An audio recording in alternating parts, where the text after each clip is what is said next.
Good morning, colleagues. It's now 1 minute past 10. Can we just give 1 more minute to allow others to join us? Thank you.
Good morning, ladies and gentlemen. My name is Masimba Tafirenyika. I am the director of the United Nations Information Center based here in South Africa, Pretoria. We can start now. It is indeed my pleasure to welcome you this morning to the launch of the United Nations Climate Change Campaign in South Africa. We are launching this campaign at a time of abnormal weather patterns. Those of you in this country and the region will agree with me that we have been experiencing unusually cold weather over the past week or so. It is as if the weather is agreeing with us that indeed this campaign comes at the right time. We have with us today Ms. Ntoni Kunu, who will moderate today's proceedings. Ms. Kunu leads the bilateral engagement on climate change at the International Adaptation Research Alliance. She is also the founder and CEO of Black Women in Science South Africa. In 2016, she was selected as the top 200 male and guardian young South Africans under the education sector. She has also been listed as the top 50 most inspiring women in tech in South Africa, which is an award issued by the Netherlands and South Africa. In 2019, she was selected as one of the 40 African leaders under the age of 40 on climate resilience. Ms. Nkunu is a PhD candidate at the Global Change and Sustainability Research Institute at Wits University. Before I give the floor to Ndoni, I would like to acknowledge the presence at this launch of Ms. Meseret Teklamariam Zemekduni, who has just been appointed as the officer in charge of UNEP in South Africa. I will now hand over to Ndoni. The floor is yours, Ndoni. Hi, everyone. It's really exciting to be here today to talk about an amazing campaign where we're actually talking about action, we're talking about change, we are talking about influence, we're talking about how do we actually raise our ambitions as a country in South Africa for our climate adaptation and resilience, looking at the NDC and looking at, are we actually doing enough? And so today we're really going to have a broad perspectives from people from business sectors, entrepreneurs, activists and climate activists, academics, and the youth raising their voices in this campaign. So the name of this campaign is called Raise the Game for Climate Action Campaign, which is introduced by the United Nations of South Africa. How exciting is it to be alive today to actually talk about how do we put things into action? And without further ado, I would really like to introduce our first speaker for the session. And I'd like to introduce Dr. Richard, who will do a welcoming of the session. And he is from the Africa Regional Climate Change Coordinator at the UN Environmental Program. Welcome, Dr. Richard. Please, can you take over? Thank you very much, Madam Moderator, representative of government, the UN Resident Coordinator, UN sister agency colleagues, invited guests, distinguished ladies and gentlemen. There is no passion to be found playing small in settling for a life that is less than the one you are capable of living. These words by Madiba, a continental and global icon, are spot on in contextualizing our discussion today on the launch of the Raise the Game Against Climate Change campaign, which in the spirit of the 2021 Mandela Day theme of one hand can feed another, it's a call of unity among all South Africans as well as Africans to keep their heads high and their feet moving towards increased climate action ambition, because they must and they can. Why do I say that they can? From the ratification of the Paris Climate Change Agreement to the active participation in the submission of the second round NDC's commitment to the socio-economic measures already in place that target to address pertinent issues such as the 2020-2030 National Development Plan and the already highly successful social grant system, all which aim to address inequality. These are clear indicators that South Africa's soul is in the right place as far as increasing climate action ambition and enhancing much needed inclusive growth are concerned. And why do I say that they must? Because climate change is a risk multiplier of socio-economic threats. The 2020 UNEP emissions gap report pointed to the fact that the globe is heading for an above 3.2 degrees, making the risk of these socio-economic threats even higher. The emissions gap report called for a green pandemic recovery as the way out to ensure emissions are mitigated simultaneously with creation of much needed socio-economic opportunities.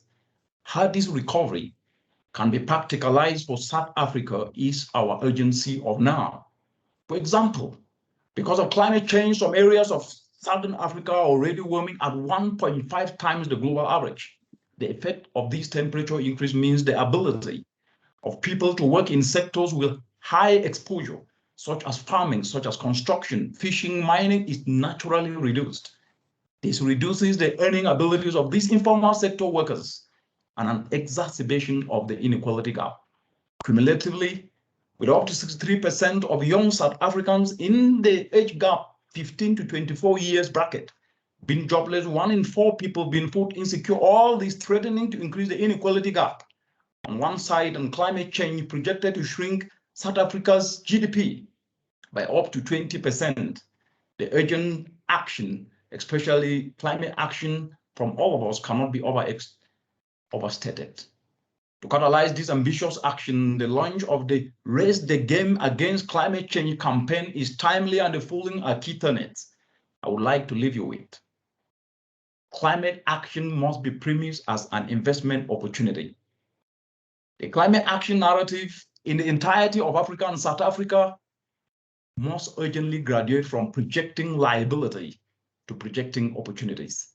For example, studies show that the application of green infrastructure and ecological solution in Cape Town can yield a flow of ecosystem services valued at over $280 million per annum, which is equivalent to up to 25% of the total annual municipal budget. This is a clear demonstration of a financial return on a climate action investment. Still another example, while water stress is a major risk in South Africa, examples from UNEP's work shows that simple rainwater harvesting in schools are capable of increasing water supply stability and resulting in savings of up to $250 in annual water bills, while increasing energy costs are a cause of concern for many. Combination of water harvesting and rooftop solar has been shown to save up to 40% in energy costs and up to 30% in water operational costs every year. All these economic opportunities are realized alongside climate benefits of mitigating emissions and enhancing capacity of ecosystems. We need mitigation to power climate resilience in the African continent. Mitigation powering adaptation. And that takes me to the second point. Invest to retool youth skills. South Africa, like the rest of Africa, has a demographic dividend. Window of opportunity to unleash a demographic dividend that drives economic growth and climate ambition. Over 60% of the population is under 35 years. However, the majority of South African youth are unemployed, just like many African countries. But the big question we have to answer is, how can this population be leveraged to enhance climate ambition? The answer lies in two words: skills retooling. Every young person, regardless of educational and social background, will need to be structurally guided and inspired to find their passion and adapt and refine their skills and any training they have so it can be applied to deliver climate action as an investment opportunity. These opportunities exist at all levels. For example, in South Africa, up to 20% of the population is at risk of indoor pollution, and up to 1,400 children die each year from it. Among the drivers is the use of unclean cooking. Through skills retooling, South African youth can be guided to invest in waste recovery, as we're doing across the continent, to turn waste to fuel briquettes, a more dignified, a more cleaner source of fuel to replace unclean solid fuels while creating income opportunities. And that takes me to the last point. We must cultivate purposeful passion, regardless of who we are, regardless of where we come from, which institution we are in. If we lack in enduring passion, then we will run out of steam in no time. The biggest gap as we speak today in climate action is what I call the passion gap, which is needed to ignite action for increased climate ambition from every one of us, regardless of sector, regardless of domain. Passion is the real winner, because regardless of what we contribute, if it falls on passionless youth, then no transformation will ever occur. It is people who drive development for themselves. We do not do development for people. People do development for themselves. All we can do is to facilitate through our inspirational actions. We must ask ourselves today, how the decisions and actions we are taking to increase climate action ambition are contributing to increase socio-economic opportunities to close the inequality gap. We need purposeful passion to raise the game against climate change. Thank you. Thank you so much, Dr. Richard. That was incredible. The key things that I really got from his talk was really investment opportunities in South Africa. We have incredible unemployment rates amongst our youth, and we have energy issues, we have emission issues that we have going on. And how do we involve the youth? How do we link passion with action, with advocacy, and with job creation? How do we link all of this and attract the right investment opportunities in climate action? And so let's hope that we can get deeper into this conversation, as Dr. Richard has ignited amongst us. I would like to get more into what is Raise the Game for Climate Action campaign. And it's such an exciting campaign. And I think that now I'd like to introduce George and Masimba to actually give us an introduction to what this campaign is about. George is an associate campaign director at Purpose, and we hope that George and Masimba will give us more insights into how do we participate, what does it mean, and what does it mean for us to make sure that we put action on the ground. Thank you very much, Ndoni. For those who have just joined, my name is Masimba Tafirenyika. I'm the director of UNEP Pretoria. The United Nations believes that the key to advancing the global agenda for ambitious climate action is building up momentum and support to countries. We know that climate policies that are most needed under the Paris Agreement are adopted at the country level, in large part as a result of national processes. We also realize that each country operates in different circumstances, facing different climate impacts, and has different opportunities to go forward. Therefore, the global UN campaign for stronger national climate action plan and social mobilization at the national level, engaging a broad coalition of stakeholders, including the media, the private sector, local governments, and civil society. in order to drive action on climate and sustainable development rooted in environmental and economic justice. We are launching this campaign in partnership with Purpose. The objective is to inspire greater national ambition and action, and to advocate for enhanced NDCs by national governments ahead of COP26 in November, with a focus on G20 countries and other significant emitters.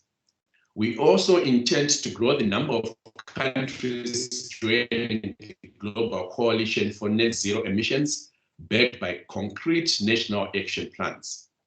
The other objective is to build lasting bottom-up support for ambitious climate action by generating public support for COVID-19 recovery aligned with the Paris Agreement goals and the Sustainable Development Goals. We also want to engage our partners to strengthen ambitious and action on mitigation, adaptation, resilience, and finance, underpinned by a just transition. And finally, ladies and gentlemen, we want to spur ambition and action in key sectors by showcasing action and solutions on mitigation, adaptation, and finance in key sectors.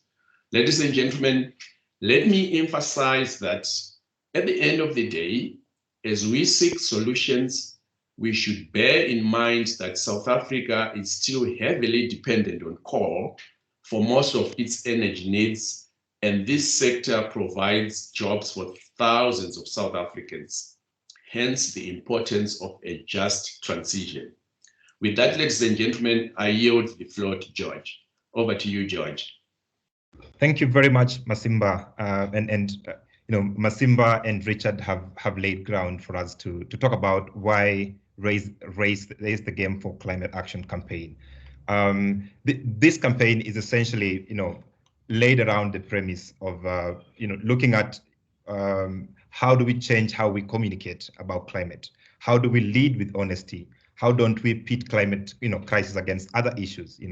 How do we work to uplift the why should people be concerned about climate? And then we also are looking at the premise around bringing the future into the now. So for so long, we've spoken about climate in the future, but it's time to speak about climate now. It's also time to keep, climate conversations very simple, very local, and grounded in the conversations that people are making. And then we also need to make a case for what government needs to do and what government needs to do even better. And that's the case for us to talk about the Raise the Game campaign. We've also had, the South African president say that we need to work together to create a climate resilient society and ensure that as we transit to a more climate resilient future, it must be based on a just transition that ensures that those who are most vulnerable in society do not get left behind. So who are the most vulnerable in the society that we don't need to let behind? We also are thinking about the climate change space in South Africa. We know South Africa is the world's, one of Africa's most carbon intensive economy, it heavily dependent on coal. We also know that the country is going through challenges. We've seen the issues around the civil unrest in the country. We know, the issues around unemployment and poverty in the country, and the conversations about a just transition in the country stay at crossroads. And so the Raise the Game campaign against climate change and Raising the Game for Climate Action campaign is building a bottom-up momentum and in-country support for the country to have an ambitious climate action as a key to advancing the climate ambition for South Africa. And so we need to meet the growing demand, for energy. We need to adapt. We need to mitigate the climate impacts and ensure a social and economic just transition in South Africa. But how can this be achieved? We need to do this through an advanced public engagement in the country and prioritize the vulnerable voices of those who are most impacted. And that's why we are launching this campaign today with two critical goals. So the first goal is to raise awareness. How do we engage and amplify diverse voices of vulnerable communities among, then thinking about the young people, thinking about SMEs and micro businesses for a brighter, greener future, for the present as well as the future generations, and making a very clear link between climate agenda, social and economic issues in the country, and the importance of building, a lasting bottom-up support for ambitious climate action. We can't achieve, climate action unless we raise awareness with the communities, especially the vulnerable communities, unless we raise awareness with businesses and critical businesses like SMEs and macro enterprises at the community level. Our second goal for this campaign is to advocate. So building, good advocates around this just transition and climate action, and building momentum with government. So we need to bring together different leaders across the country as champions of climate action. And we need to look at, who are the local government leaders, who are the traditional leaders, who are rural leaders that have been left on the peripheral, and bringing them into the conversation, and changing the face of climate in South Africa. And then through this campaign as well, we would want to build a lasting support for critical and trusted voices for ambitious climate action by showcasing solutions and demonstrating the benefit to the economy and the communities. So how do we then work together to showcase, tell stories of those who are already raising the game, whether it's businesses, whether it's individuals and community leaders who are already raising the game and championing and rallying around everyone else to raise the game with us. So why raise the game? We are raising the game for climate action so that we lead to enhance the growth of our economy and increase agricultural production and food security. We are also raising the game because, without effective adaptation to climate change, there's no potential to reverse the development gains in our country and to push millions further into poverty. So we have to raise the game for us to be able to adapt and ensure that we are pushing people out of poverty. Also, we are raising the game because the time for a greater climate action is now. We have to reduce our emissions, we have to adapt and build a resilience for our communities and for our economy. And so our campaign structure, as we launch today, so between now and end of August, we will be educating and raising awareness as the first one of the campaign, disseminating information on the impact of climate change on vulnerable communities. And then in end of August into September, we will be moving into the inspirational phase. So raising hope, showcasing stories, testimonials from diverse stakeholders who are already leading and paving the way for real change. People who are already raising the game. It could be people in the sports industry, people in the business industry, community leaders, and community initiatives and that are innovating and already leading the change. And then in September and November, ahead of the COP, then we are activating the ambition and saying, hey, it's time for South Africa to raise the ambition. So combining stakeholder voices and calling on the government to accelerate the transition. It's very good that we have government in the house today. So figuring out how do we work together to collaborate so that when we go to the COP in November, we are going to the COP with a raised ambition for climate justice in South Africa. So we welcome you today to join us as we launch this campaign to raise the game and figure out what are the best ways for us to tell the stories of South Africa. What are the best ways for us to lead the way for the country? Thank you very much. Over to you, Ndoni. Thank you so much for that incredible brief. The key things that I got from the presentation for Raise the Game is how do we improve the communication of climate to the people, to governments, to the economy. South Africa is a carbon-intensive economy. How do we improve our ambitions to reduce that and ensure that those that are the most vulnerable are not affected? The Raise the Game campaign looks at a bottom-up approach. We look at prioritizing vulnerable communities and really getting advocates' voices and giving it momentum to the government. And so the question is, we really always do this and always talk about how we need action, how we're going to do this right. And action and vulnerable communities and advocates are words that we always use. And how practical is it and what are we doing wrong or what are we doing right? And so I'd like to introduce our second speaker, who is going to be Dr. Ayodele, who is the resident representative from the United Nations Development Programme, UNDP South Africa. He's going to share, Doctor, you're going to give us the economic side of it. You got your PhD in the economics, give us the practicality of what we are talking about. And before you go ahead, don't forget to hashtag raise the game, hashtag climate action, and the presentation that you just saw right now will be shared with you. I just saw in the chat. So over to you, Dr. Ayodele. Please give us your insights. Thank you so much. Thank you very much, Program Director. And also sincere thanks to Richard, Masimba, and George that have laid the foundation for the discussion today. I just want to say, welcome to all our participants, distinguished guests, distinguished ladies and gentlemen. It's really a pleasure to be with you because the issue we are discussing today is something that we consider to be very critical for us to move development to the next level in terms of raising the game against the climate change, which we consider to be very, very important. And I would like to build on what Richard said earlier on in terms of how do we leverage the challenges and turn it into opportunities for development. And I think that should be the message that all of us should be trying to see, how we can pitch this message. We tend to overemphasize the challenges that each country faces without looking at the opportunities we can use to address those challenges. And on the basis of this, I would like to just focus my discussion around 4 areas. One is the current reality on the ground in terms of climate change and natural resources. The second one will be focusing on challenges and opportunities and how we can leverage it for inclusive growth and development in South Africa.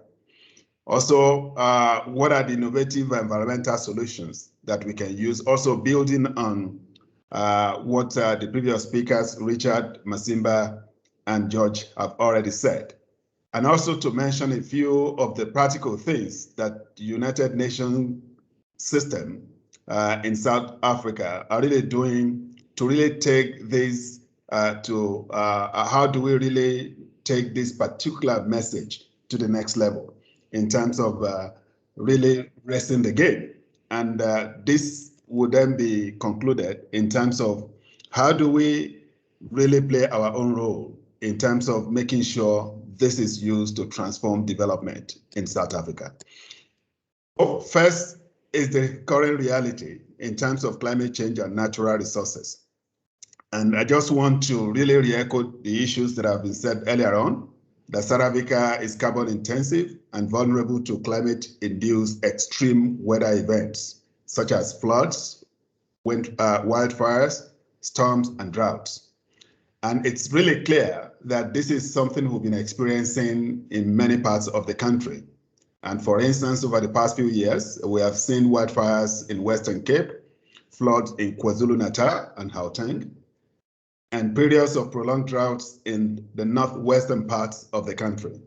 All these events have wreaked a lot of havoc, not only to the livelihood of the people, but a lot of infrastructure, and also devastate a lot of economic opportunities and the livelihood of the people. So the future climate of South Africa is therefore expected to be hotter and drier, characterized by more frequent and more intense weather events. It is projected that climate change will be far-reaching. The impact of climate change will be far-reaching and will be temporarily long-lasting. And there's need for us to really see how to really brace up to this particular challenge. And the second issue, which I said, is going to be on focusing how do we take transform challenges into opportunities. There are many things which we have known about climate change globally in Africa and in South Africa. The challenge we face with is that climate change is a threat amplifier in the sense that it gives new complications to long-standing problems. And we all see that one of the things we've been talking about here in South Africa is that unless we take dramatic action on dealing with the impact of climate change, it will be difficult for us to address the triple development challenges of poverty, income inequality, and unemployment in South Africa. And this is something that is very important for us to really see how we address these development challenges. In this regard, climate change poses significant threat to South Africa's natural resources, impacting its water resources, food security, health, infrastructure, as well as ecosystem and biodiversity. Climate change makes it more difficult for South Africa to address those triple development challenges that we have mentioned: poverty, inequality, and unemployment. Ladies and gentlemen, I think what is really important for us is that how do we really turn this into opportunities? One thing that is very clear is that climate change, whether in the form of adaptation or in the form of mitigation, provide investment opportunities. In the recent South Africa investor map that UNDP developed, we realized that every aspect of it provides investment opportunities with internal rate of return ranging from 7 to 17%, one of the highest globally. And we strongly believe investing in these areas, whether in the area of water, whether it is in the area of food security, whether it's in the area of turning waste to wealth, it provides economic opportunities for people and provide investment opportunities for us to create more jobs that will absorb our army of youths that are currently unemployed. So this is something we see to be very, very critical. And we strongly believe, and this is something that will help us to take the initiative to the next level.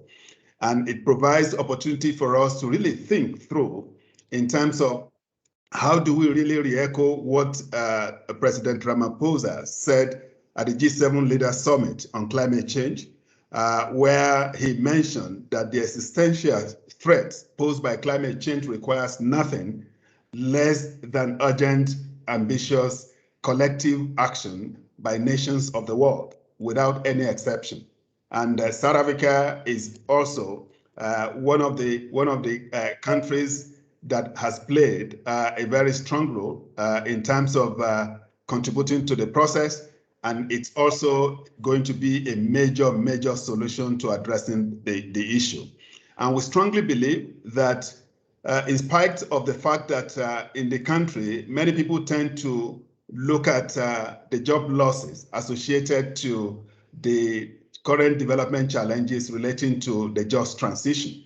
But we strongly believe that if we are able to do what we call effective transition through skill upgrading and reskilling into the relevant sectors of the economy, the issue of dealing with climate change will help us to create more jobs than what is going to be lost. So this is something that we consider to be very important because it's critical to the priorities of National Development Plan, and walking the talk of climate promise is what becomes so important for us in terms of moving this initiative forward. And in this regard, to me, I see a lot of things we need to look at, considering that South Africa has an aging fleet of coal-fired stations that must be decommissioned over the next 20 years. The country has a unique opportunity to lay the groundwork for successful transition to renewable energy sources. These actions, however, should be located within the broader discourse of tackling inequality, poverty reduction, and employment creation efforts. Despite the challenges of climate change and its impact on rural communities, there are opportunities for building resilient and prosperous rural communities in some of the most vulnerable regions of South Africa. And building resilience of vulnerable communities, especially those in rural areas, is critical as they are most impacted by climate change. And on this note, South Africa should amplify the 3 Ds as the pillar to create a green energy economy. And it focuses on how we can decarbonize by reducing carbon emission through the use of renewable energy sources like wind power, solar power, biomass, large-scale use of electric vehicles along cleaner technologies. The second one is decentralization from fewer large generation plants to many smaller plants. And the third one is for us to de-risk investment climate. And this is one of the reasons why we developed the SDG Impact Investor Map, of which issues relating to climate change action infrastructure is key to rekindling the South African economy and generating the kind of job that is needed. So in this regard, mitigating projects or ensuring commercial risk-adjusted return through such instruments as grants, guarantees, debt and equity to attract private capital to finance mitigation and adaptation initiatives remain critical. The third issue is, again, re-echoing some of the things mentioned by the previous speakers in terms of innovation that can bring some kind of environmental solutions to the doorstep of our communities, thereby contributing to inclusive growth and development. The first aspect which I want to mention under this relates to science policy practice interface. To achieve a just and equitable transition towards an environmentally sustainable and inclusive economy, there is a need for a well-coordinated, coherent policy and regulatory environment, as well as efficient and coordinated disaster response mechanism. We must strengthen the science policy practice interface because this is really key for us to really bring theory into practice. We must promote evidence-based policy formulation and informed decision-making, as well as implementation. Given the strong correlation between pollution abatement, land use, climate action, biodiversity conservation, ecosystem integrity, socioeconomic equity, and post-COVID green recovery, we should adopt a system thinking approach and integrated strategies that simultaneously address social, economic, and environmental consequences simultaneously. Here, the system approach we are talking about is looking at a whole of society approach, where the role of government, the role of the private sector, the role of the civil societies, the role of the academia, development partners, as well as communities are integrated together in a more complementary format. So this is something that will help us to really achieve this system thinking approach. The second element is about technology transfer. This is something that is very important, and the UN in South Africa is strengthening government capacity to optimize the use of environmentally sustainable biodegradable materials, as well as waste beneficiation, where we're now focusing in what we call circular economy across many of the UN agencies, whether it's UNEP or UNDP, where we're trying to see what can we do to turn waste into wealth. And there are a number of things we are trying to do, particularly in terms of turning water hyacinth into what we call economic opportunities that people can rely on for livelihood, for job creation, and for wealth creation. This is one of the areas we thought is very important for us to really see how and promote widespread adoption of circular economy, including through education and awareness campaign, an area-based pilot.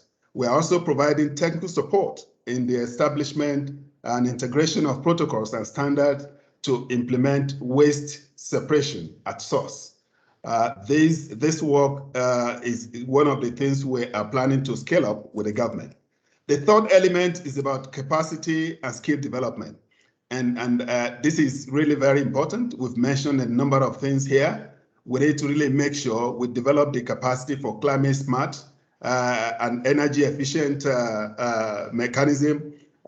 Climate smart agriculture must be something we promote, and also develop a kind of disaster risk reduction capacity building, which we are currently working with National Disaster Management Center to really see how this one can be enhanced, not only in terms of coordination, but also in terms of having real-time skill development on this.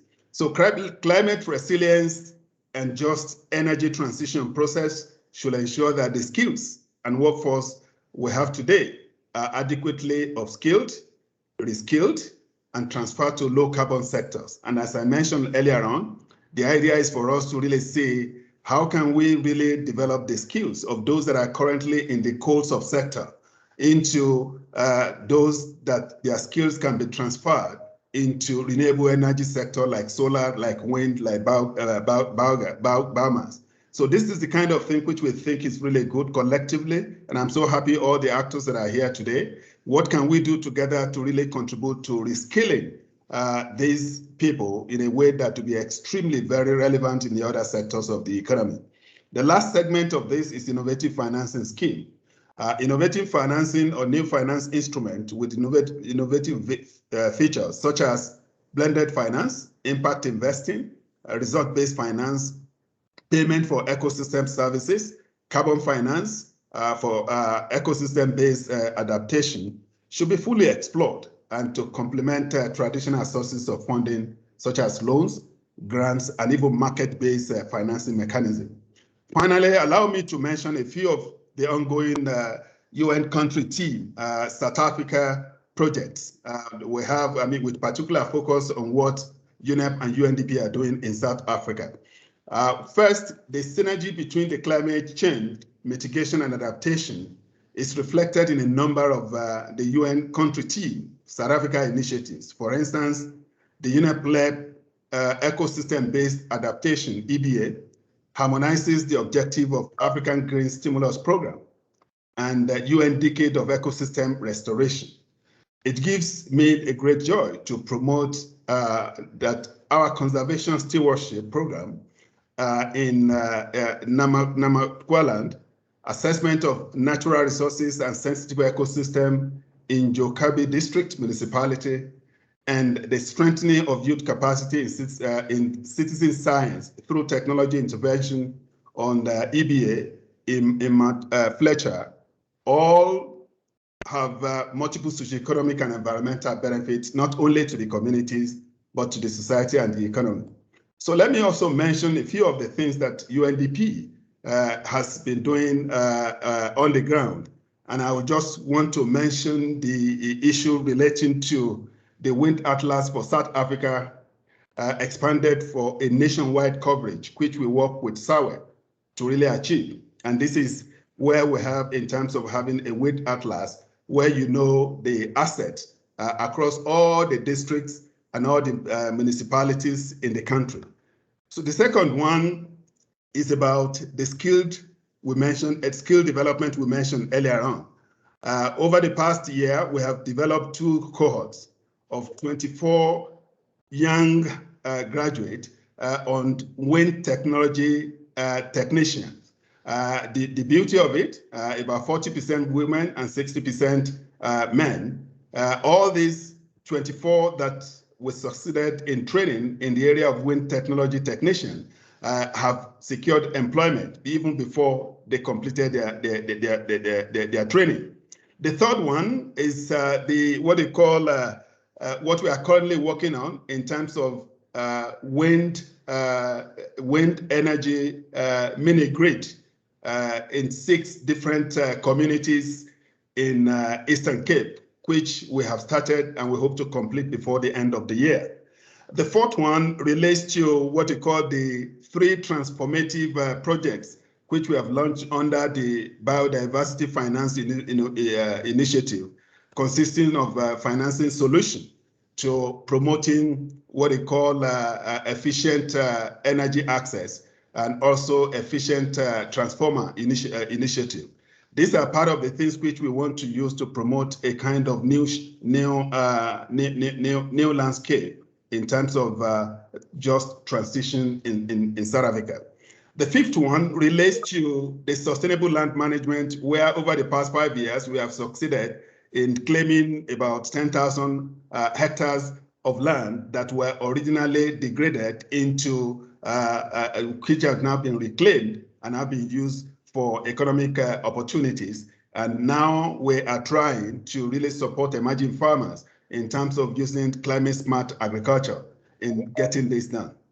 In addition to this, we have what we call what UNDP is doing in terms of transboundary water governance, including Limpopo Commission, as well as Orasecom, which is River Orange Commission, covering all the neighboring countries in South Africa. The idea is just to make sure that we promote what they call water security among the neighboring countries. This is one of the things we are trying to do to support the process. The last component of it is what we call the gamification, which we are doing on the Climate Promise campaign, which we target to have about 1 million youths in this particular area in terms of creating awareness among young South Africans on climate adaptation, climate mitigation, and the climate effort and what we need to do. And we strongly believe this will help us to really take the initiative forward. And I so much like what George mentioned earlier on in terms of the program they are doing. We want to really work with all of you to ensure that this is really achieved, particularly on this gamification assessment, which we are doing with the Department of Forestry, Fishery, and the Environment. And we hope to really bring many other actors on board. And let me just say that it is really very important that we need to really use the opportunity to share experiences, knowledge, lessons, and learn to, in terms of best practices. We need to really reimagine natural resources management and utilization pattern that build climate resilience, that reconfigure monitoring and evaluation, and also reprioritize innovative finance and review delivery mechanism in the context of South Africa. I just want to end by saying you and I have a role to play in raising the game against climate change. The time to act is now. Thank you. Thank you so much, Dr. Ayodele. You gave us a nice overview of the investment opportunities that Dr. Richard had actually spoken about in terms of climate change and climate job creation. One of the key points that I really picked up is that we do the adoption of a systems thinking approach. And I think the Raise the Game campaign for climate action is exactly that, combining everyone into one system, having an integrated and a holistic view of how we attack solutions to climate action in Africa. The second one you spoke about was technological transformation. How do we walk the talk, which is actually very important. Investments in technology is so important. You spoke about the food sector, the water sector, turning waste into money. That is very interesting. The third one, you spoke about capacity and skills development, which is something that we really need if we want to create jobs for who accesses these jobs if they don't have the skills. And finally, finance and finance and finance. And I think that is such a great conversation based on how we are lacking the link between advocacy, finance, job creation, and climate action. And so without further ado, I'd like to introduce our next speaker, Pemi Gasseli, who hopefully you're going to give us a great insight as you've done some work in multilateral climate change negotiations. How do we raise our ambitions? How do we raise our game? How do we negotiate as advocates, as youth, as academics? How do we actually make sure that we do impact in our work? And Ms. Pemi Gasseli is the director at the UNFCCC, Department of Fisheries, Forestry and Environment. Welcome, Pemi.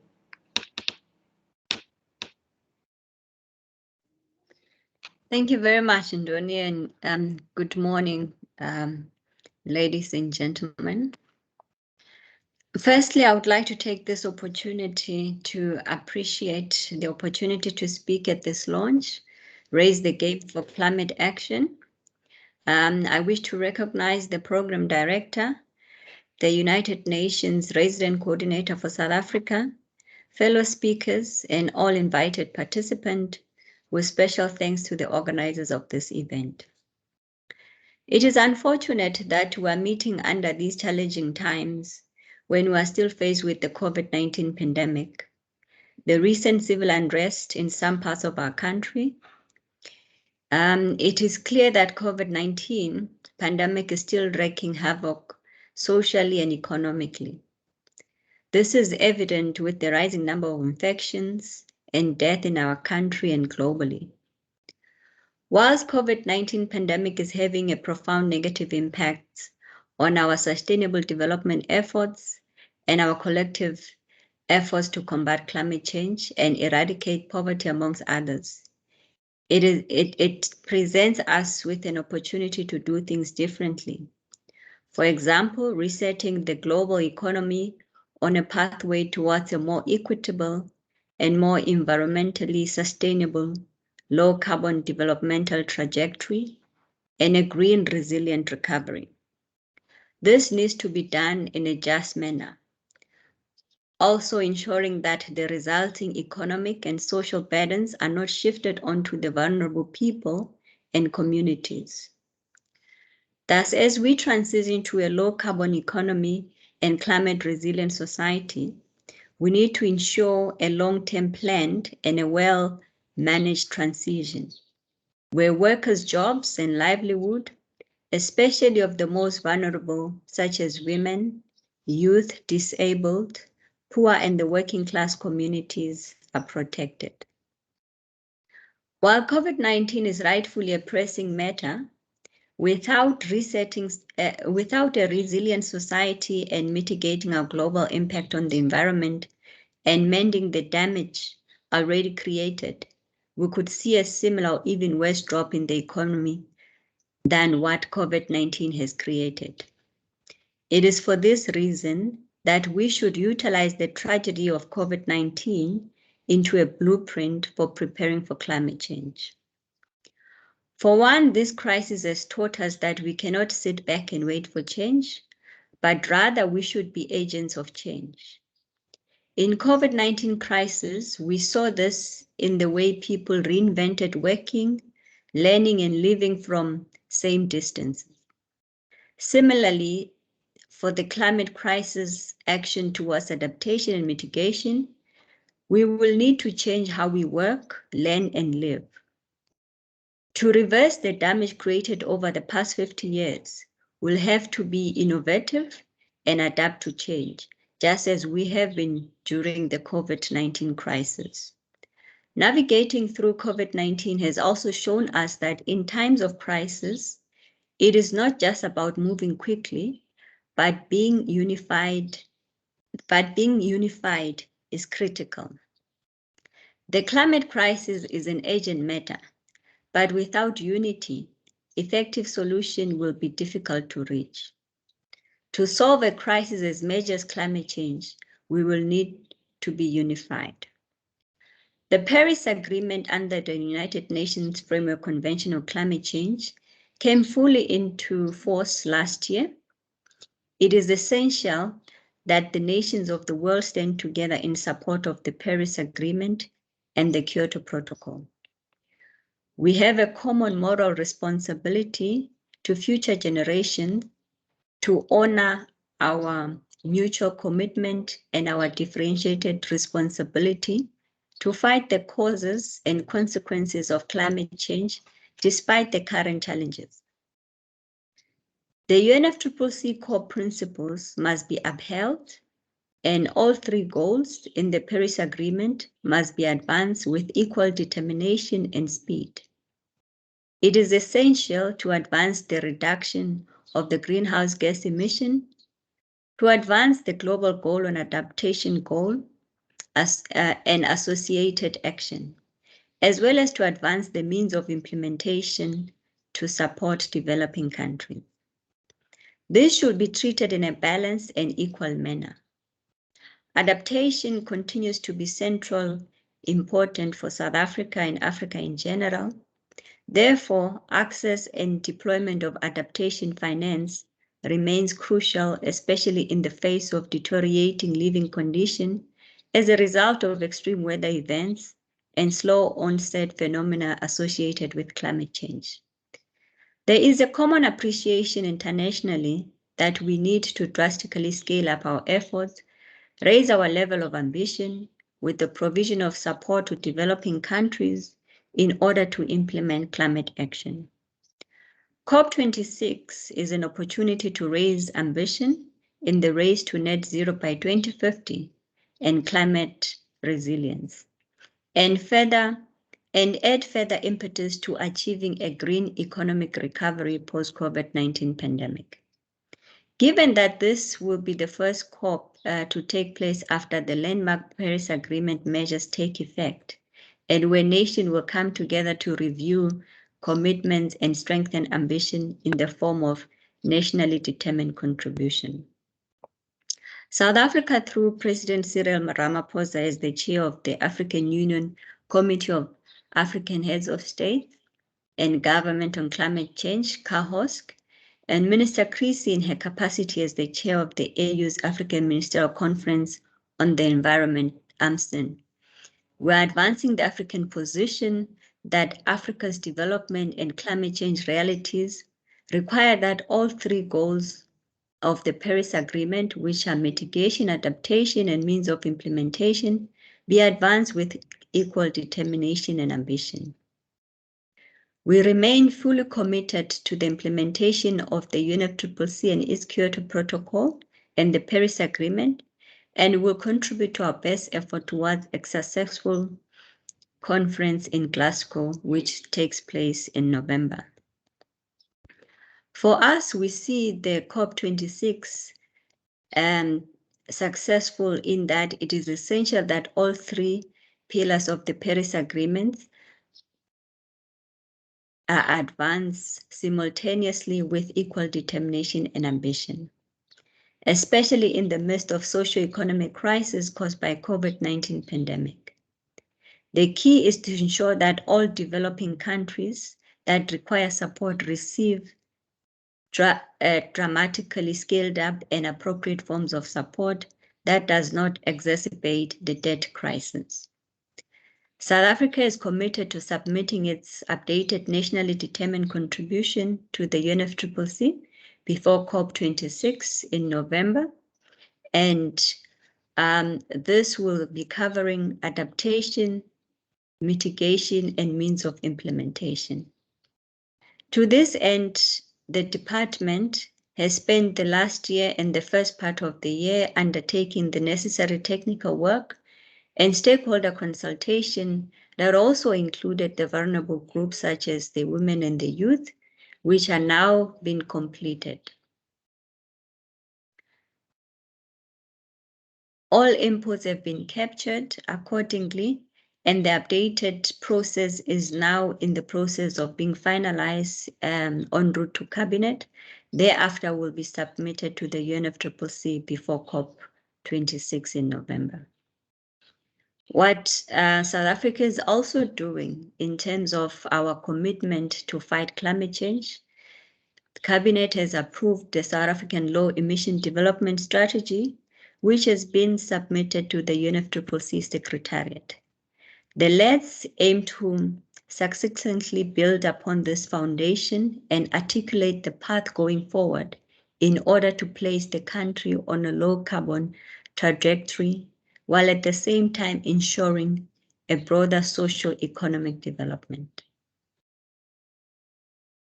The department has also had the National Climate Change Adaptation Strategy approved, which defines the country's vulnerabilities, plans to reduce those vulnerabilities and leverage opportunities, and outline the required resources for such actions, while demonstrating progress on climate change adaptation. It also outlines sets of objectives, intervention, and outcomes to enable the country to give expression to its commitments to the Paris Agreement. In terms of opportunities for building back better, the implementation of climate action across all levels of society, including the vulnerable, women, youth, children, and people living with disabilities. It is of paramount importance that this is done. Incorporating indigenous knowledge system in climate change policies, especially when it comes to climate change adaptation, mainstreaming gender in climate change policies, development and implementation, and deepening climate change dialogues to strengthen the unity on tackling climate change response. Strengthening education and training and education is regarded as essential when combating climate change. As Nelson Mandela once said, education is most powerful weapon which can use to change the world. With a unified ambition of action, we can fight climate change and its impact, leaving no one behind. Together we can create a more adaptable, equitable, resilient, and thriving society and the world at large. I thank you.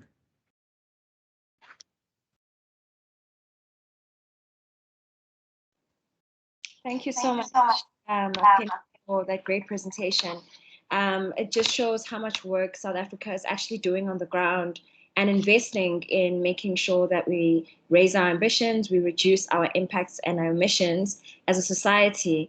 And so I would really like to get into our next speaker, who is Dr. Andrew. Dr. Andrew, I'm not going to lie to you and say that we are not cold. We are cold. We're having load shedding during the cold. There's a serious energy issue we have going on in our country. Right now, my heater's right in front of my feet, and I'm sure I'm not the only one in Johannesburg. And so, Dr. Andrew, I hope that today you can give us your remarks. You serve as a senior researcher in African Climate and Development Institutes at ACDI, and you did your PhD in African climate and energy and focused on energy-related climate mitigation, as well as policy and government. And so we've heard these great policies that are going on. What is going on in terms of the implementation, and can you advise us? So I'd like to hand over to you, Dr. Andrew. Thanks very much. I have a short presentation. I'm not sure whether someone can share it. I can't from where I am.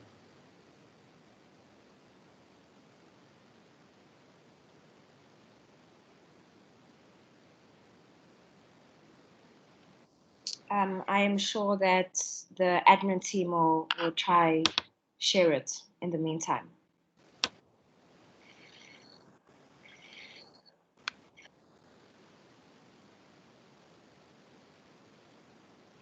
Okay.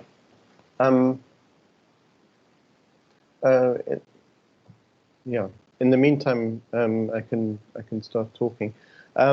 I'm from a cluster, a network at UCT that, as you correctly said, the African Climate Development Center, and I'm from a piece of that, which is of that network called the Energy Systems Research Group.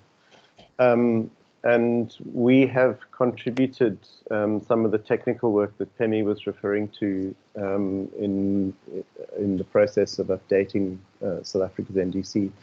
And in doing so, we use a number of very interesting climate, energy, and economy models to do that. And what we're doing at the moment also is looking at potential pathways that South Africa could take to a 2050 net zero target if we decide as a country to take that on. I'm going to talk mainly about mitigation, but it's important to emphasize that when we're talking about ambition, it's equally important to consider all the other aspects of the international climate response and how those all fit together. Most of you will be familiar with the seminal report that was published in 2018 by the IPCC on what would be required for the world to stay within the 1.5 degree temperature limit that was agreed as part of the global temperature goal in Paris. And one of its central characteristics, which has become quite well known internationally, is the fact that we need to reach net zero CO2 emissions around 2050. This is extremely challenging, particularly for developing countries. And a number of countries have committed themselves to doing so, but we as yet have to really look at what the global environment will need to provide in order for this to be possible. One of the things that the 1.5 degree report emphasizes, which is not often referred to in these discussions, is that in order to achieve an outcome such as a global net zero CO2 balance by 2050, the multilateral response, which includes all of the elements that Pemi was referring to from the Paris Agreement, is extremely important. And without that type of global cooperation, it's going to be very difficult to achieve this. For South Africa, I think as many of the previous speakers have emphasized, one of the key challenges is development and climate and how to integrate the two of them. We need to shift globally, I think, from an economy where there is still quite a strong connection between CO2 emissions per capita to a situation where we can meet all of our development goals, but with net zero CO2 emissions. And this is in a time frame that is actually the same time frame that in terms of the amount of time that has elapsed since the end of apartheid. So from a national point of view, from 2021 to 2050, we need to embark on a very ambitious journey to completely transform our economy. And if you think of that in terms of a 20-30-year time frame, looking back, we would be looking forward from around 1991 to where we are now. So in terms of comparing those two timeframes and what we succeeded in doing nationally during that period and what we will have to do going forward is extremely ambitious. What that would consist of is primarily decarbonizing our electricity sector, and this is probably the biggest task that we would have over the next 20 to 30 years, and it's a process that we've been thinking about very intensely nationally, and how that will unfold in the short term in terms of updating our NDC. Most of the mitigation in the next 10 years will come from the electricity sector, and then beyond that, we will have to look at how to decarbonize our transport sector, beginning in the late 20s, and then beyond that, from the late 30s, the mid to late 30s onwards, how to decarbonize the parts of our economy that are referred to as the hard to decarbonize sectors. So in our case, that would include iron and steel, ferroalloys, and a range of other emissions. One of the key strategic concerns that we have is how to deal with the emissions from our synthetic fuels industry and the linkages that has to the chemical sector and to other parts of the economy. The cost of this in terms of investment is going to be very high. In order to look into more ambitious mitigation targets for 2030, our modeling indicates that we would need to spend probably per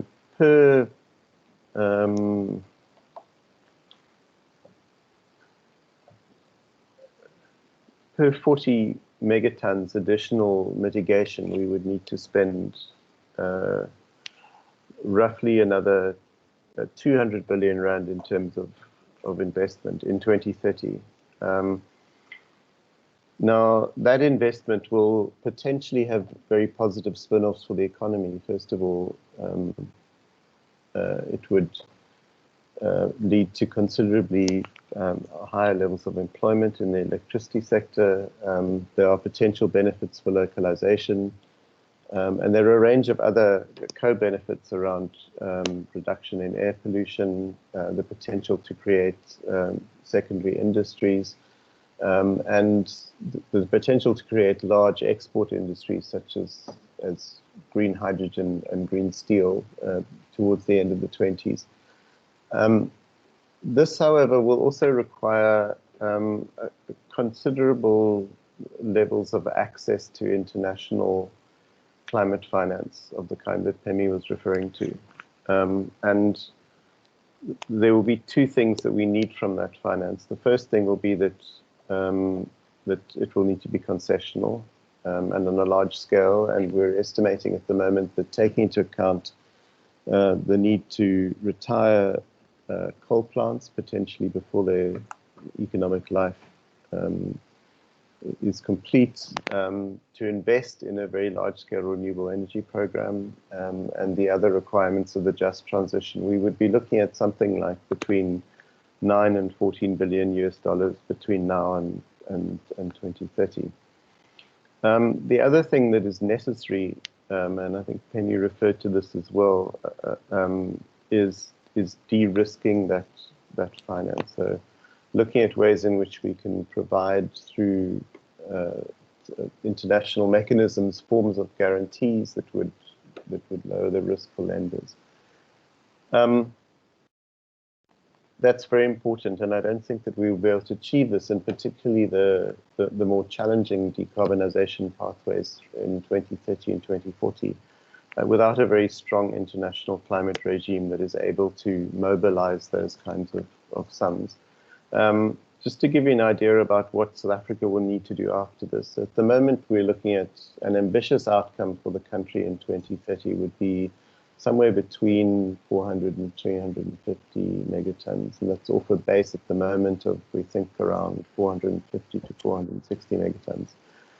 We'll need to mitigate at a much faster rate in the 2030s and the 2040s, and that would involve us reducing our emissions by more than 150 megatons per year and fundamentally transforming our economy. That will require far larger amounts of capital. We'll have to effectively rebuild our energy system, and that could have enormous benefits for the country. But we do need the kind of international cooperation that Pemi was referring to make that happen. And one of the really striking facts about the international climate regime is that we have been using the same benchmark for international finance since 2010, even though it's become apparent that we need to act more and more ambitiously since then, particularly in relation to the 1.5 degree goal. So that aspect of international cooperation and support has not changed in response to our understanding of what is necessary globally. And that's one of the key things that needs to be addressed at COP26. On a national level, we need, I think, to start rethinking our climate and energy and also industrial policies in order to achieve this. And the important elements of this are that I think we need a fundamentally different approach to energy security. Not only are we suffering load shedding at the moment, but for instance, in the Western Cape, we have a shortage of LPG. The just transition is a central part of this, and without that, I don't think we can achieve what we need to achieve in the requisite time and also meet our very important development goals. We need to enhance the institutions that we've established to implement all of this, and this would include a better supply of the relevant data, not only in the energy sector where we have where we desperately need better data, but also for things like the just transition. We need to know far more about the communities that need to be targeted in these programs, the workers, how many workers are working in each area of the industry, and what needs to be done in those communities and in those industries. And we also need to put in place a much better data infrastructure around the interaction between climate mitigation and adaptation. A lot of the building blocks are in place for this, and I think many of the things that DFFE is currently doing, particularly the climate change bill that is currently on the table, provide a really good basis for this. The work that the Presidential Commission is doing is extremely valuable, and that will give us hopefully a national vision that will be completed in a year or two's time, that will provide a roadmap for all of this. Thanks very much. Thank you so much, Dr. Andrew, for your presentation. Sorry that it did not come up. We will definitely be, with your permission, be able to share it to our participants and those who are watching. Hopefully once we get access to it and be able to share it. So thank you so much for telling us that. We truly appreciate it. And I'd like to, we're running short on time. I'd love to have question and answers So if you have questions, please write them in the chat right now. Don't forget to hashtag, and we will try to address as many questions as we can as we go along. And with your approval, please can you give us an extra 10 minutes in our discussion. So I'd like to now ask all of our panel members to switch on their cameras and join in. And I would like for us to start having the discussion around all of the information that we've really gotten from our speakers in the top. And without further ado, I'd really like to start by introducing Mac, who is the Secretary, Presidential Climate Commission, and he works there. And I would like to ask you a question and start the conversation going is, we've heard all of this that UNEP, that organizations and leaders are doing to make sure that we reduce our emissions, we raise our ambitions. But when we see what's going on the ground, there's quite a challenge. So I'd like to know that what do leaders and policymakers need to do to ensure that these goals and these policies are actually implemented and that they are more inclusive to the vulnerable communities?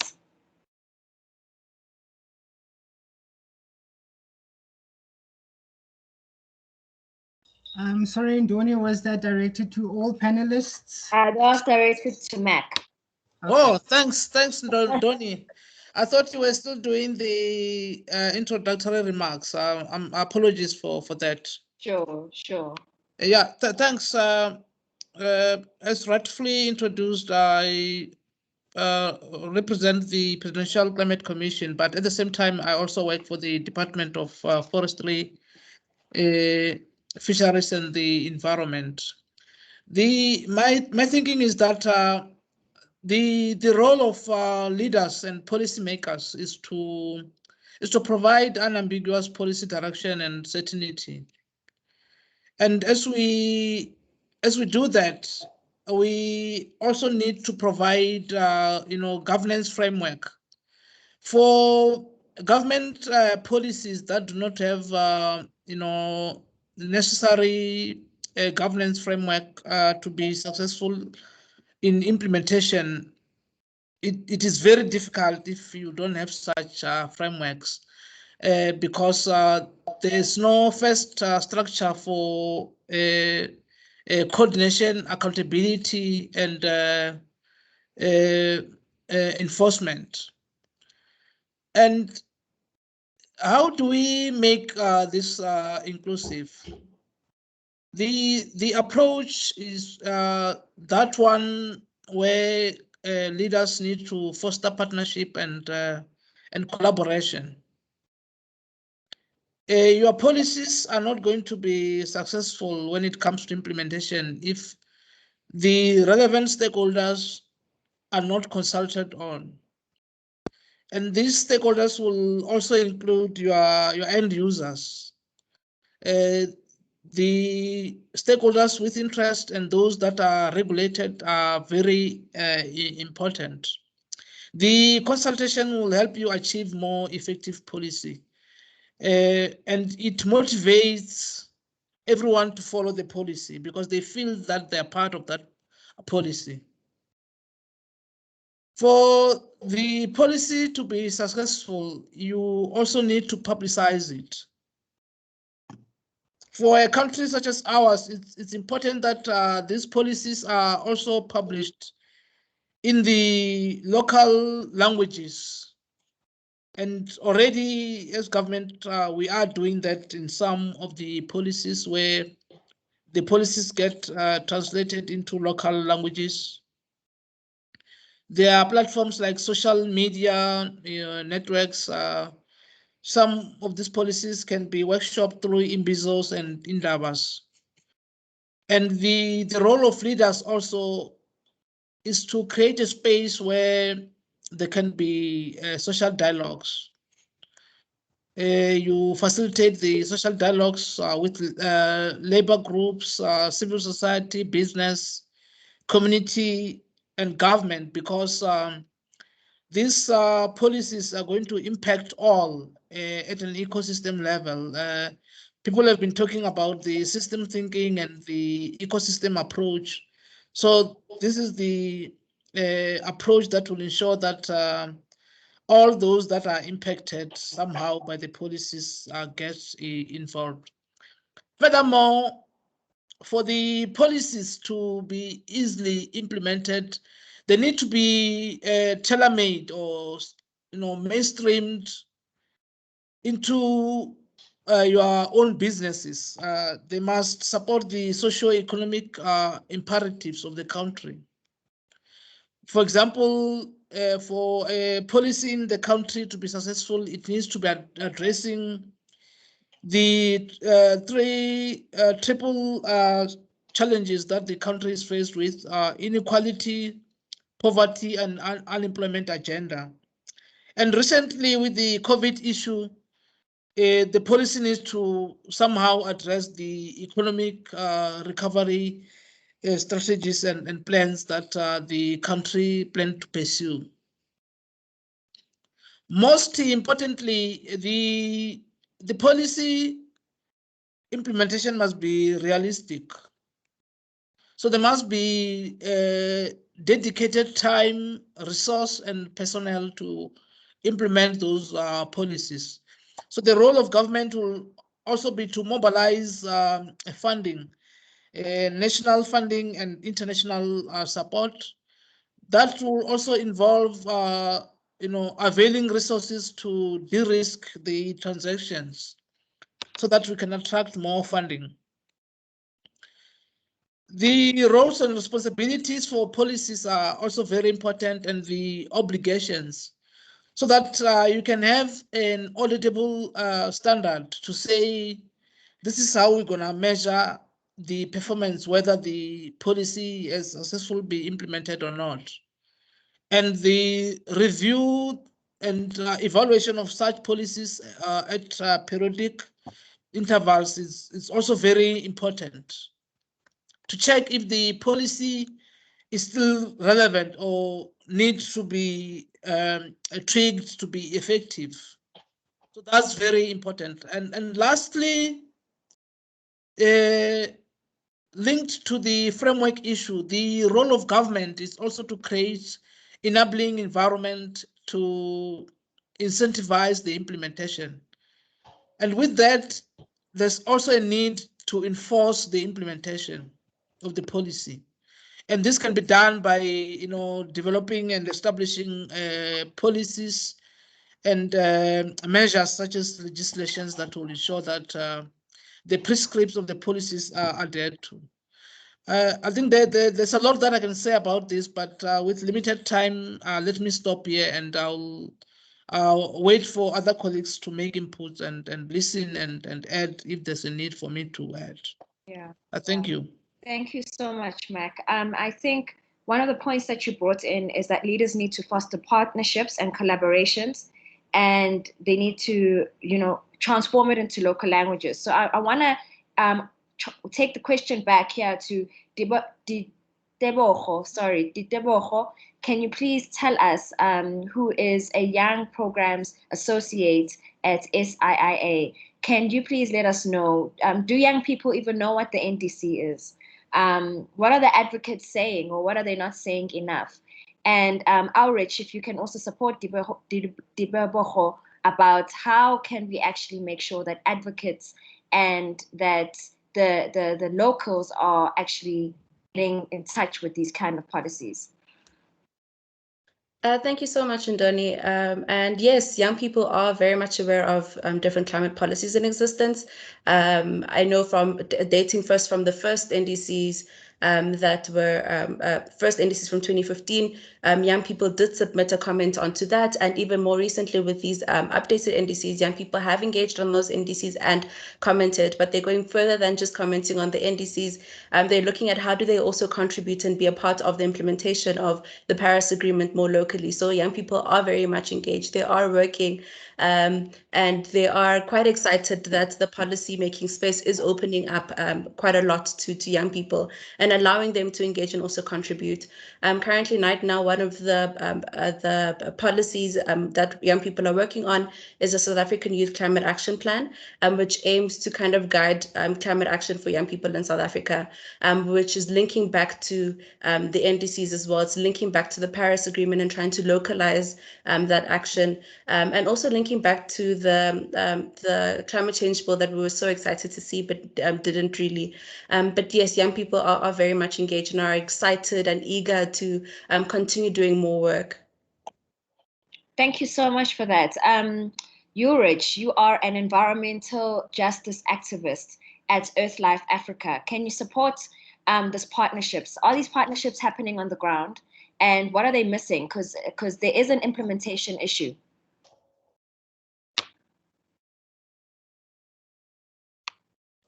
Apologies, I was talking while I was muted. No, these partnerships does exist, and there is vast networks of different environmental and youth organizations that are interested in the issues regarding climate change and the just transition and so forth. So these things are there and they are in place.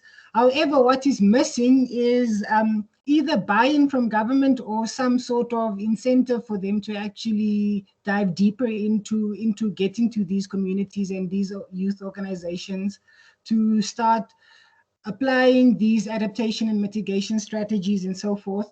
But I think there's also a lack of some form of international accountability. I think the Paris Agreement is very good, but there's this thing that where lots of the stuff, including the NDCs, is something that is voluntary and that is self-determined by the different countries.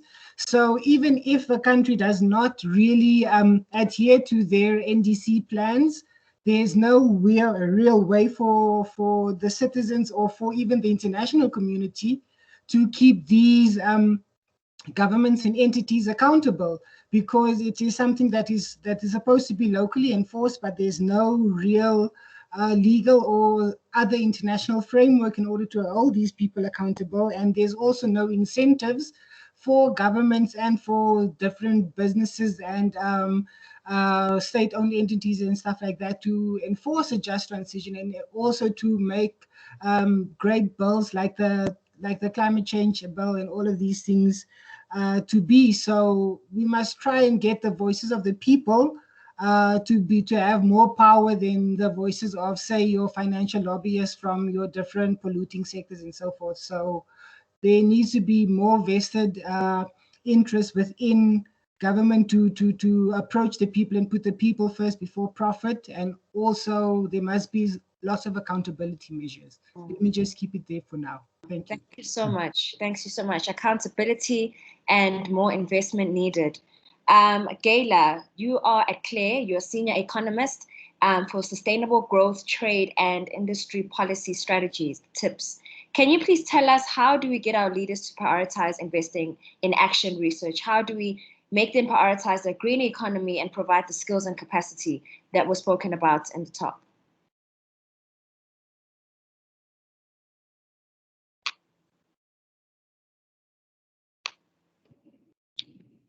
Sure, thank you. And I think, to get action going, I think it's a constant effort. It's about making the case, really about making the case, and raising our game. And for me, we must be reminded first, there is only one planet, there's only one society, and there's only one economy.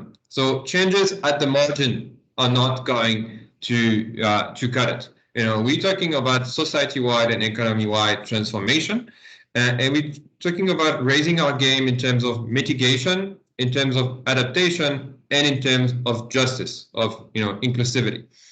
And for me, it's really again about making the case, and the case is clear. The case of inaction is disastrous. It's environmental damage, it's inequality, it's poverty, it's low growth, low employment. That's basically the economy that we are in today, going worse. That's the case of inaction, and it's been shown that the cost of inaction in South Africa and at the global level is unbearable for our economy and our society. So, it's not only an environmental problem, it's a socio-economic problem that we have to deal. And that's one way to look at it and be all doom and gloom. But then there's the other side of the coin. And the other side of the coin is that the case for action is all good. If we raise our ambition in terms of climate action, if we raise our ambition in terms of inclusivity, in terms of social protection, if we raise our ambition in terms of our transition to a green economy, and we have truly bottom-up processes, we are going to see stronger economic development, we're going to see more social progress, and of course, we're going to see environmental sustainability, and we are going to have tremendous gains in terms of society. So for me, it's about, again, making that case, I'd say on a daily basis, and saying, look, either we do nothing, and we're going to bear the economic, social, and environmental consequences, and we will have only ourselves to blame for that. Or we are being proactive, and then we can reap economic, social, and environmental benefits going forward. But that requires to really, really raise our ambition, to be proactive. That starts by saying, let's have a target at a climate level that's compatible with our 1.5 degree ambition by 2050. That needs to be clear. It goes with raising our ambition in terms of social protection, making sure we look after our people.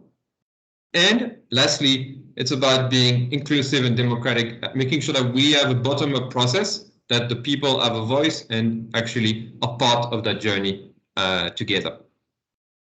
Thank you so much, Gela. Gela, you touched on something that's so important, is that the lack of investment has a disastrous impact. And this impact goes on to small businesses. And so as a small business owner in this audience, I'd like to introduce Natanya, who is an environmental and social justice activist at Indalo Inclusive. Natalia, can you give us an overview of how can this impact actually affect the lack of impact or the lack of implementation? What does it do to small businesses? What does it do to social justice and job creation and entrepreneurship in our country? Thank you so much for that question. So firstly, just to give a high-level overview, there are more or less 2 million small businesses in South Africa, and only 15% of those businesses will survive and become successful businesses. So the question that we should be asking is, what is required from different sectors to ensure that we make sure that young people are in the forefront of starting enterprises, and what do we need to do in order for them to succeed in their enterprises? So sometimes we set entrepreneurs up for failure because we just hand them a package of resources and we say, here you go, start your business. But we don't really invest in capacitating them with business acumen. And that in itself is a huge problem, because we can look at the stats, only 15% of them will really succeed. So as a young entrepreneur, and I would really like to encourage young entrepreneurs out there to really look at their idea, how viable is this idea, who will invest in it, and look for that investment, but also to invest in the entrepreneurial ecosystem of how do I make my business sustainable? How do I create sustainable job creation? We all know the challenges that South Africa is faced with. And I just feel that some of the resources are allocated to the more developed provinces.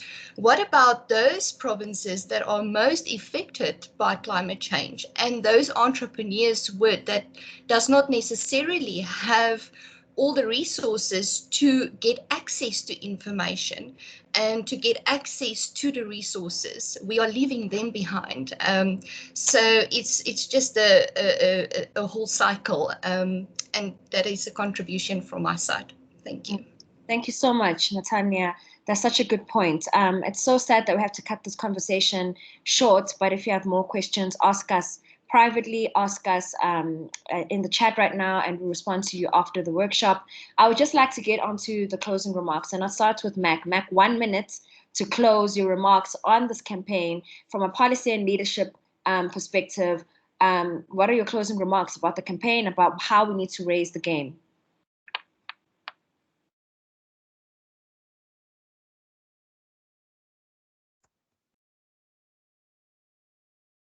Thanks. I think, my view is that when we look at the current set of the NDC, I'll just give the example of the draft that South Africa has, published for public consultation.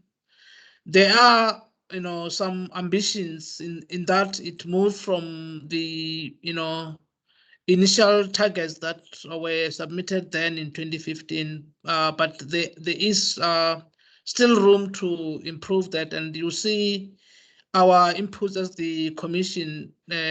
We have stretched the ambition in the document that we publish as recommendations on the updated NDC. You are welcome to view that, and that's the way that we will start to have the country taking up those ambitious target, and we are hopeful that the government will consider those recommendations that were made as a contribution to this global to reduce emissions. And we see that as placing the country in a better position to also attract ambitious investments into the climate change responses that we are pitching in that document. Thank you so much, Mac. Ditebogo, what are your last words on how we can raise the game from a youth involvement and international narrative perspective? Thank you so much. I think the final maybe message that I want to leave with you is that young people are leading, which is one of our favorite lines that we always say in all of our engagements, is that youth are leading. And we see this through some of the work that we've been doing, even at an international level with the climate movement, the call for climate action globally, and bringing it back to South Africa with the work that we're doing, especially with the work that we're doing with the Department of Environmental Affairs, Forestry and Fisheries. Sorry, send it the wrong way. But we've been doing a lot of amazing work with them, and they've also been appreciating the awesome work that young people are bringing to the table, especially as we continue to advocate for intergenerational justice, for climate justice, and ensuring that we are still able to reach that 1.5 goal. Thank you. Thank you so much, Ditebogo. Gayla, from an economy and an energy side, what can you suggest on how we can raise our, in conclusion, how do we raise the game? Well, we raise the game by putting our efforts, our resources, and that's our human resources, our financial resources, into what matters, and we have lots of beautiful plans and strategies, but we don't have enough implementation. So let's invest in renewable energy. Let's invest in community projects. Let's invest in social protection. Let's put the money where it matters, and we'll bring everyone along that way by showing the change on the ground, not in papers or documents, on the ground, and that's the way we're going to bring everyone along. Yeah, on the ground action, everyone, on the ground action. Ulrich, from an NGO's perspective, how can you say we can raise the game and going forward in climate action?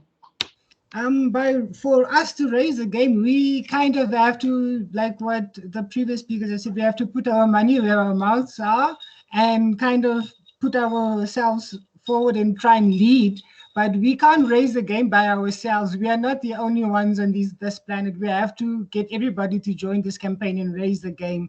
Otherwise, even if South Africa is one of the best ones, we would still suffer the consequences of climate change. So we must keep each other accountable and keep the world accountable as well, and be a global leader if you really want to raise the game. Thank you. Yes, thank you so much. Yes, be accountable. Natanya, from a small business entrepreneurship perspective in our country, how do we ensure that they're included in this campaign and they stay in climate action movements? I would just like to end to say that South Africa does have the necessary talent to create a thriving entrepreneurial ecosystem in South Africa. We just need to give entrepreneurs the space, and we need to capacitate them to thrive, because their time is now. There's no other saving grace going to come through. We, as the young people, as a normal citizen of our community, we have a responsibility if we have the ability. And I would like to end with that. Thank you. Thank you so much. Thank you. There is opportunity, climate opportunity. It's been an amazing discussion. Thank you so much to all our panelist members for giving us such good insights in such a short space of time. This is the beginning of many. And so stick with us, give us advice, tell us how you feel, who was not included and who has been included. And thank you so much for the participants, the speakers, the coordinators, to UN as well as to Purpose. Thank you so much. I'd like to hand over the closing remarks to Tando, who is a campaign coordinator at Purpose. Thank you. Thank you, Ndoni, so much for the wonderful work that you've done.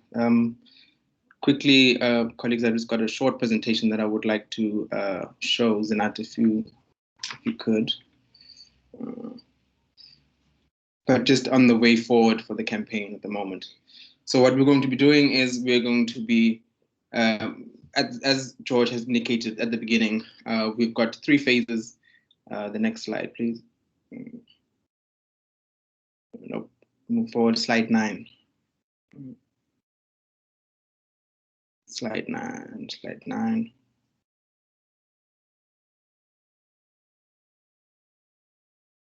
Next one, next one, next one. There we go. All right, so the campaign structure is this way, as George had touched on. Currently, as we're launching the campaign today, we're under the first phase, if you will, which is raising awareness. It will run until August. And really, it's more about the dissemination of the information around climate change, particularly to vulnerable communities, to the youth and to the business communities.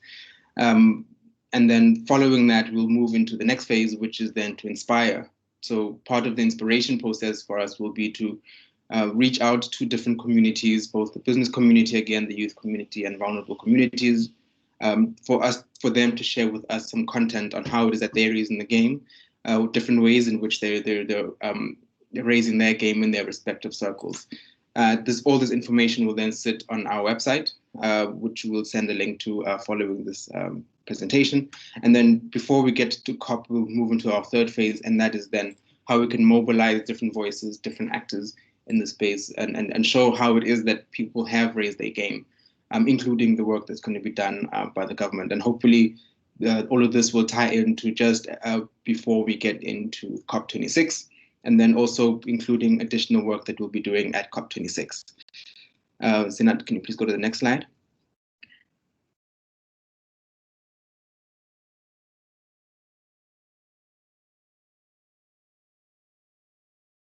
Next slide, please.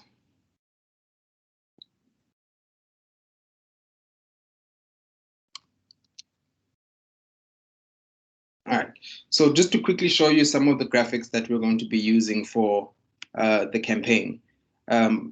These are just some of the images that have been developed. We just ask that you can keep an eye out for them.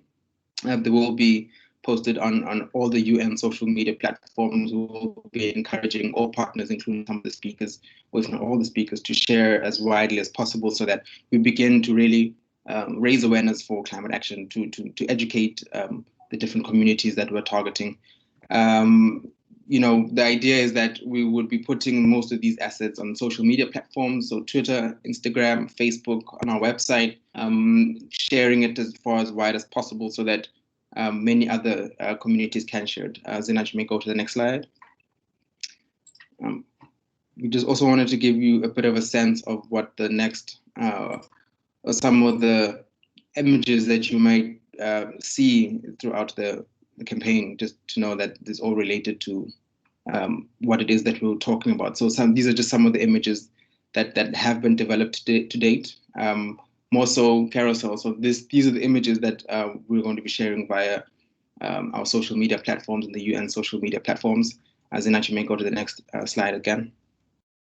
Including billboards in some strategic locations, particularly when you're going through this phase of educating and raising the awareness. Much of the information that has been shared today will be posted on some of these billboards, asking really pertinent questions, some of which have already been raised in these discussions today, including those that haven't yet been asked or answered. Next slide, please. There's a slide 14 on education and tactics. So part of the way in which we're going to be providing education or raising awareness to these communities is through these 3 different channels or tactics. There's going to be some video series that we're going to be putting together where we're going to just create very rudimentary conversations and content on what the climate change is, on what the threat of climate change is, and how we might be able to address it. We're going to be hosting discussions or climate cafes where we bring people together, of course, considering COVID impacts and restrictions and all that, but discussions where we can bring in thought leaders, we can bring in those who are authority voices in some of these spaces to discuss what can be done, how it can be done. We'll be having radio campaigns, public service announcements where, some of our partners will be able to share in the local community languages as well. What is it that the campaign is about, how it seeks to unfold, and what is some of the important content that we want people to be able to understand, so that they understand the importance for climate action, so that they understand what it all leads to and how it ties in with some of the impacts that we're seeing, particularly as relates to COVID-19, for instance, and how it relates to some of the unrest that we've seen. We're currently sitting in a position where we can really do so much to build back better than what it is that we had before. Jonathan, next slide, please.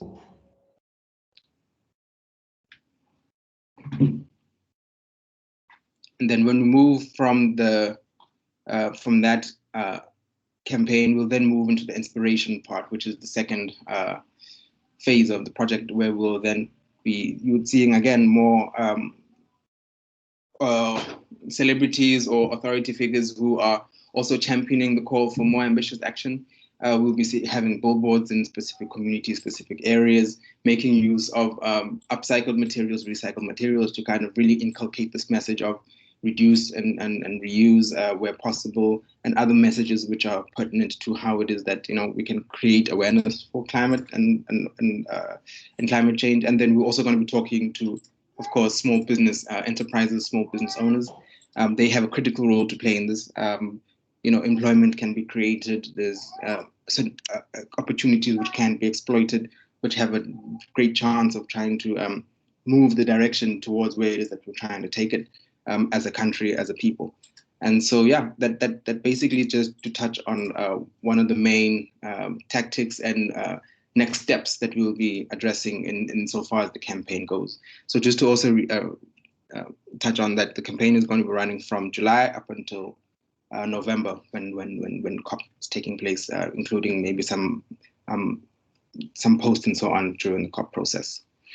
Then, before I finally close off, can I ask one of my colleagues as well to post a feedback form, the link to a feedback form, that if you have the time, please do populate it.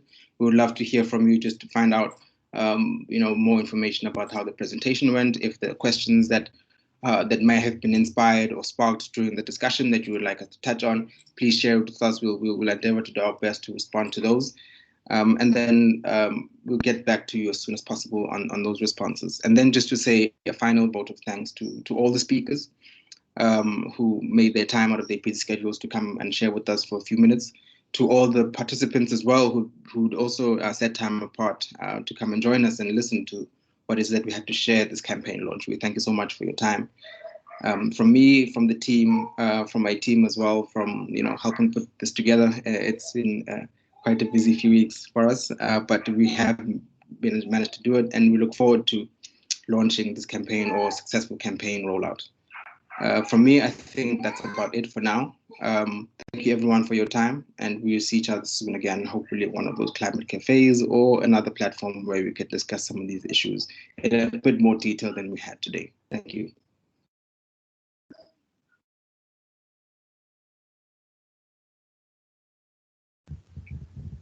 Thank you.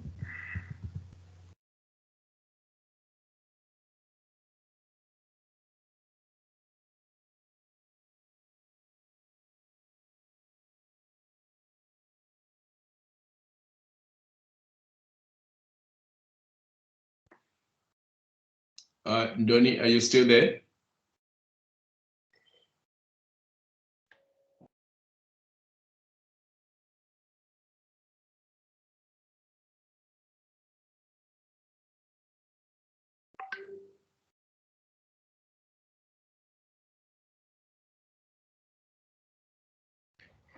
Looks like she dropped Simba. You might want to close as people are dropping off. Okay. I think we lost our moderator, but Hi. I just want to hello, Ndoni. Hi. Thank you so much from my side as well. Thank you to all the speakers. We truly appreciate it. Tando, thank you for the program. Thank you for the next way forward. We hope that you do join us as we go forward with this campaign, and we hope that you join our conversation and our chats. If you have any questions, please do send them through to us, and we will respond. Hashtag this campaign, and let's build to the COP26 and advocate for more climate action. I'm not too sure, Masimba, if you didn't want to add. No, thank you very much, Ndoni. I just want to say a big thank you to all colleagues who were able to join us today to launch this climate change campaign. And all the best. Let's keep in touch. Let's keep on raising the game. Thank you and goodbye.